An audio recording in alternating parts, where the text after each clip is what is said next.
And wonderful Jesus, I pray that not one person shall see Kathryn Kuhlman. Not a young person in this place today shall see Kathryn Kuhlman. But I pray that not one young person shall cross the threshold of this place of worship the same young person they were when they entered. The Holy Spirit shall move upon our waiting hearts. What I pray for them, I pray for myself. For no one in the whole world is as hungry for more than the one who is speaking this morning. If only these young people could know it. For just a few minutes as I bare my soul to them, I shall do something I've never done in my life before, never. And yet it's something I have to do. But through it all, may they know that the one who's speaking is crying out for more. Because there is so much more. Every atom of my being is crying out for more. So much more. It's a simple prayer, but you know my heart. I never plan too much in advance. And I'll just be very frank with you. I usually take one day at a time. I take one service at a time. If I planned in advance, I would have had a nervous breakdown a long time ago. And let's just be practical about the thing. It's just like that. I knew I had the great service yesterday, and so we were praying about that. Last night, weary in body, I'll tell you, that was one of the shortest nights I ever spent. Something happened to Tulsa time. I don't know what it was. But when I awakened this morning, I was like in the same position when I went to sleep last night. And I don't remember going to bed, you know. But when I awakened, I tell you the truth, I knew exactly what God wanted me to do. And I'm doing something I have never done in my life before. I tell you the truth. What I say to you, the world does not know.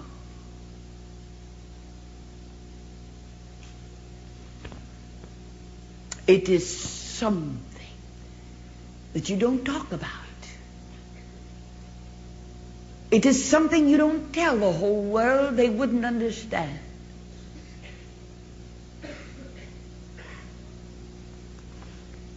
God has a purpose. God has a reason for having asked me to do what I'm doing. I'm going to tell you what Kathryn Kuhlman is really like. Every time somebody gets Dino off privately, one of the first things they'll ask is, what's Miss Kuhlman really like? Wherever they get my Maggie, I don't care where we are, anywhere in the nation, they'll get Maggie off and say, now Maggie, confidentially, what is Miss Kuhlman really like?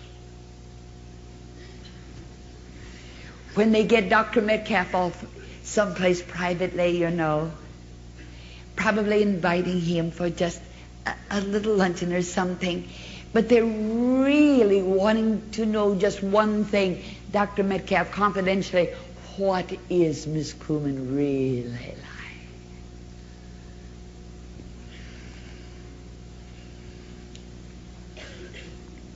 Few people really know. My sister, my older sister, who's old enough to be my mother, said not more than 3 weeks ago She looked me directly in the face and she said, "You know, Kathryn, I really still don't understand you. I really still don't understand you." And I often smile when those who are nearest to me will say, "That's all right, we understand you." I know Kathryn Kuhlman. I know her better than anyone else in the whole world.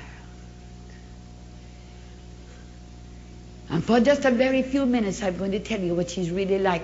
You see what the world sees is just the glamour of it all. All of that 14,000 people really saw yesterday. All that the thousands of people really see of Kathryn Kuhlman is she comes walking out on stage with a long white dress. And they see the smile. And some say she's a little too theatrical.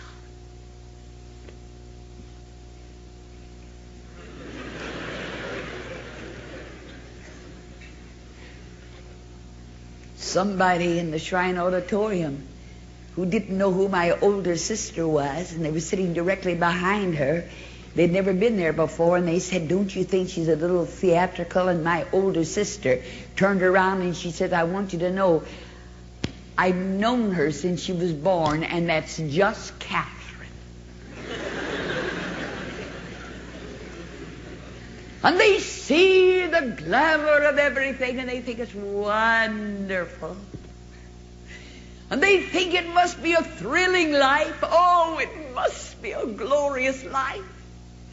All you have to do is to get on a long white dress. All on earth that you have to do is to just stand up there and smile.